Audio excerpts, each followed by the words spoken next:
రుద్రం నమకం చమకం అని కొడితే వస్తుంది. ఆ రుద్రం నమకం చమకం చాంటింగ్ పెట్టుకొని శివుడికి అభిషేకం చేసుకోవచ్చు. అయితే ఆ నమకం చమకం చదువుతూ అభిషేకం చేయలేని వాళ్ళు, లేదా ఆ చాంటింగ్ మొత్తం వింటూ అభిషేకం చేసేంత సమయం లేని వాళ్ళకి నమకంలో ఒక మంత్రం చెప్పారు. ఆ ఒక్క మంత్రం చదువుతూ శివలింగం మీద నీళ్లు పోస్తే మొత్తం రుద్రం నమకం చమకం చదువుతూ శివుడికి అభిషేకం చేసిన ఫలితం కలుగుతుందని ధర్మశాస్త్ర గ్రంథాల్లో చెప్పారు. ఆ ఒక్క మంత్రానికి అంతటి శక్తి ఉంటుంది.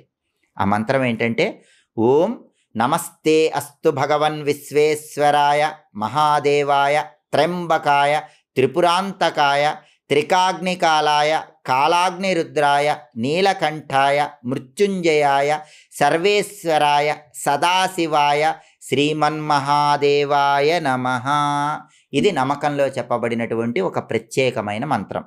ఈ ఒక్క మంత్రం చదువుకుంటూ శివలింగం మీద నీళ్లు పోసి మీరు పని మీద బయటికి వెళితే